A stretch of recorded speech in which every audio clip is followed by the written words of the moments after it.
Ito yung winner natin nung nakaraang araw na halos inabot na may 100,000 parada ng kalaban. Ngayon may nagtatanong ng crossing ng Gilmore over sweater. Ito ay half Gilmore, half sweater. Yung Gilmore na ginagamit ko ay Paulo Malbar. Ngayon yung nagtatanong ng crossing ng Gilmore over sweater. Iba-iba pa rin yung Gilmore, depende sa kung kanino ang source niya. Yung kay Paulo Malbar nagustuhan ko kasi nakikita ko rin naman yung performance ng mga manok niya. Tapos ang sweater ko ay yung Fosun old na single stroke, malalakas sa itaas. Kaya kung makikita ninyo to nung nag-angatan sila, pinantayan tapos sabay pinalo ng isang malino na palo sa itaas yung kalaban. So ganun to, pagka lumipad to, papantayan kayo nila sa itaas tapos saka bibitaw ng palo. Hindi ito yung kamukha nung mga 5K na bira ng palo paglipad, multiple. So single stroke yung sweater ko. Tapos ang hinabol ko dun sa Paulo Malbar na Gilmore, yung kanilang game na saka yung dik-dik sa ibaba. Kung mapapansin niyo to yung video nito nung manalo, halos lagi ito nasa itaas saka mataas pumalo.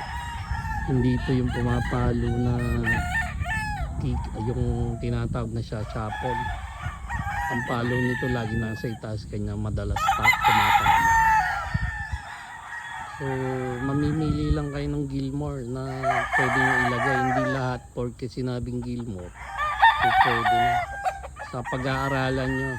Kasi yung Gilmore nabili ko kay Paulo Malbar 2020 I think, and then pinag-aaralan ko, binibitaw-bitaw, tinitingnan ko kung talagang uubra.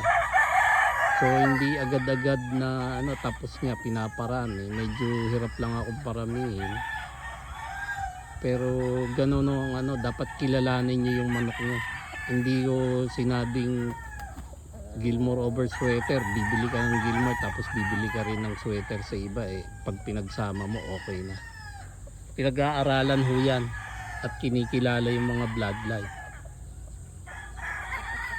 Wala ho yung direktang, buti pa bumili kayo sa isang breeder katulad kay Paulo Malbar, bili kayo ng Gilmore niya saka sweater niya kasi yun naman ang ginagamit niya. Wag na ho yung halo-halo. Yung sa akin kasi medyo sa iba-iba rin ako nagsosource, pero pinag-aaralan ko 3 to 4 years bago ninyo makilala yung bloodline. So ganun lang ang ginagawa ko kahit sa iba kong bloodline. Saka ang bloodline ko dito, pag nagdagdag ako, sinisiguro ko na magko-complement silang lahat sa isa't isa. Katulad yung sweater roundhead ko, ilan-ilan na lang, hindi ko masyadong nahirapan din ako paramihin. Pero hindi ko rin kinukuros basta-basta sa iba. Kasi hinahanap ko yung magko-complement sa kanila. Susunod naman siguro yung mga puti ko.